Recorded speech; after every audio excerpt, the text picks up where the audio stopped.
Laboratório de Inovações para Práticas Sociais na Cidade Digital aconteceu no último dia 25 de outubro na Faculdade de Arquitetura e Urbanismo da Universidade Federal do Rio de Janeiro e faz parte da agenda do Circuito Urbano 2022, iniciativa da ONU Habitat Brasil para dar visibilidade e apoio institucional a eventos em todo o país que buscaram promover o debate a respeito dos temas e desafios locais relacionados aos espaços urbanos. A prática, que foi idealizada por pesquisadores e alunos do Programa de Pós-Graduação em Arquitetura da UFRJ e do Departamento de Geografia, Planejamento e Meio Ambiente da Universidade de Concórdia, no Canadá, buscou explorar o uso e o valor das tecnologias da informação e das mídias sociais no planejamento urbano sustentável na cidade digital. Com esse propósito, diferentes agentes urbanos foram então convidados para coletivamente debater e trocar experiências e aprendizados a respeito do papel das ferramentas digitais na promoção e legitimação da coparticipação e coprodução cidadã em políticas públicas e projetos de requalificação urbana mais inclusivos, democráticos e participativos.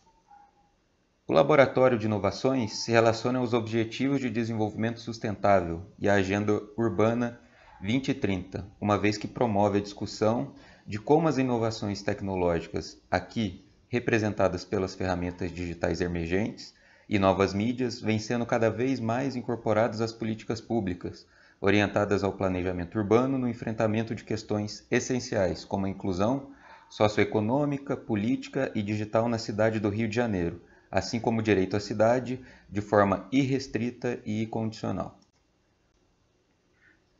Na primeira etapa do evento, representantes de instituições governamentais, acadêmicas e organizações da sociedade civil expuseram seus respectivos trabalhos e pesquisas, explorando questões essenciais ao fortalecimento e ao desenvolvimento de comunidades mais seguras, sustentáveis, resilientes e inclusivas, como, por exemplo, a democratização dos acessos aos dados públicos, os processos de transformação do espaço na era da informação e comunicação digital, a participação cidadã no planejamento urbano e os desafios e oportunidades para os projetos de base comunitária a partir da inclusão digital e tecnologias em rede.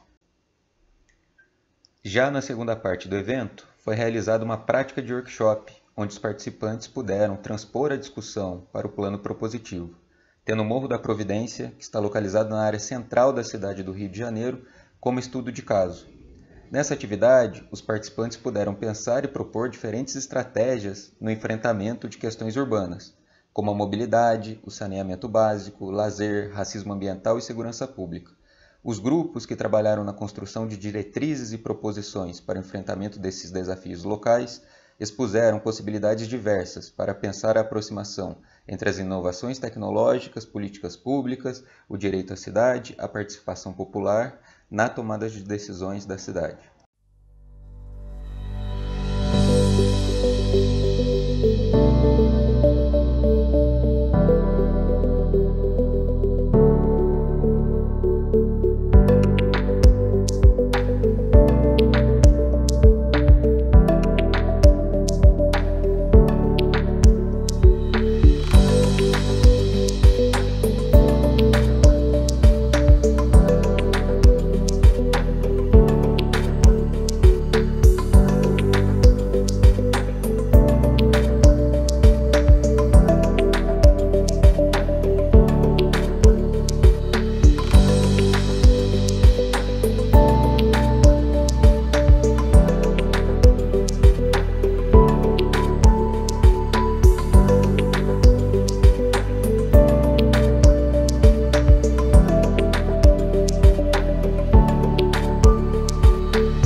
fala o número, né?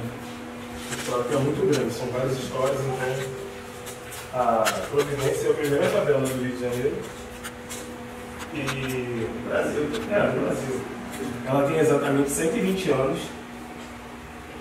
e é localizada no centro do Rio de Janeiro, no local, zona portuária, exatamente, né? A falta de mobilidade que tem dentro da Providência é muito grande. Tem uma parte mais alta da comunidade, que se chama Cruzeiro. O teleférico ele só vai até o lugar onde se chama praça, né? Era uma praça, tinha uma quadra de futebol, a única área de lazer que tinha para os moradores. Aí veio a prefeitura, não perguntou nada para os moradores, construiu o teleférico. Aí os moradores ficaram sem área de lazer, a parte alta da comunidade. Esse teleférico ele só atende uma parte da comunidade, a parte principal, que é a parte alta, onde tem bastante idoso, não dá um suporte para eles. E sem contar que o teleférico foi um elefante branco, né? Porque parou em 2016 e até hoje não funciona.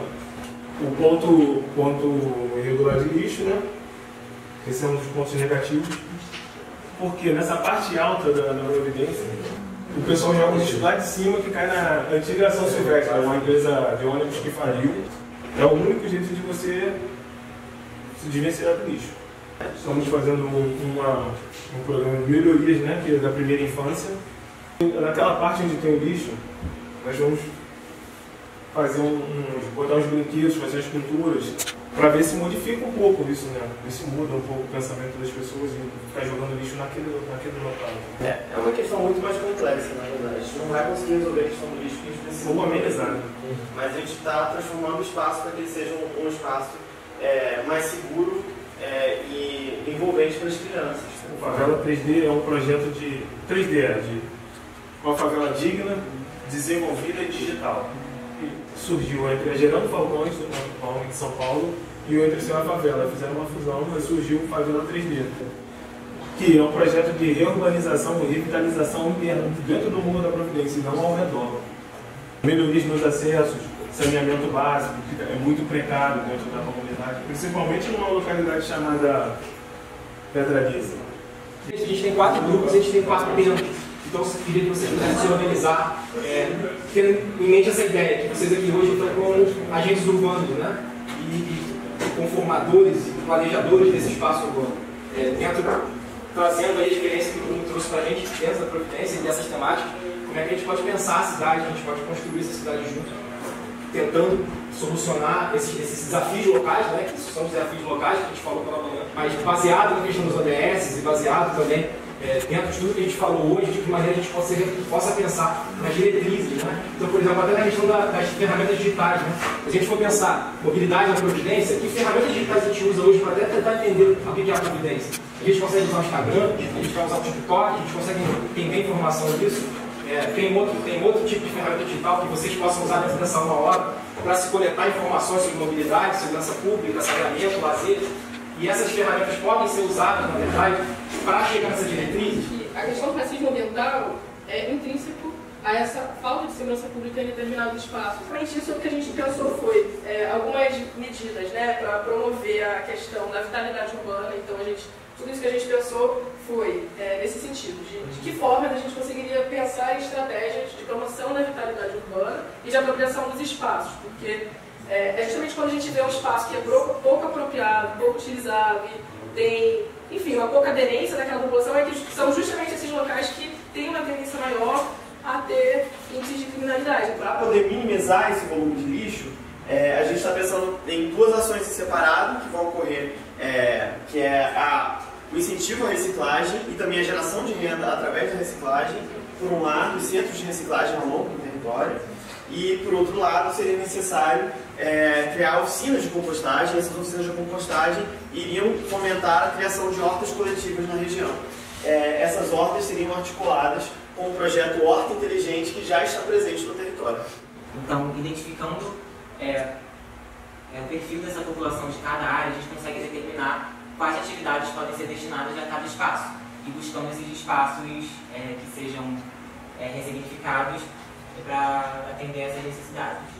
Cada área da comunidade pode ter um perfil demográfico diferente, tem necessidades de lazer diferentes. Então, como a gente tem esse tipo de pesquisa que já é feita pela ONG, a gente podia utilizar isso para fazer um mapeamento. Áreas que têm mais famílias, tem mais necessidade de lazer para crianças. Áreas que têm população mais idosa, tem ter mais necessidade de lazer para o público idoso. A gente precisa dessa história qualitativa, a gente precisa pegar os dados que a gente já tem, precisa fazer estudos de impactos para ver de fato o que é viável. E se a gente propor uma solução, acho que um outro desafio também é a manutenção desse sistema, né? Então não adianta colocar lá o transporte e como é que isso fica no futuro, né? Como foi a questão do teleférico. Então, fazer um mapeamento de fato, né, das ruas, um mapeamento de pontos de apoio. Uma coisa que a gente discutiu é que a mobilidade ela não é simplesmente ir e vir, mas você tem a mobilidade. Se você tem um incêndio, por exemplo, na comunidade, como que eu posso me deslocar? Como que eu posso me resguardar? Eu tenho um ponto que eu posso ser acolhido, que eu posso pedir ajuda?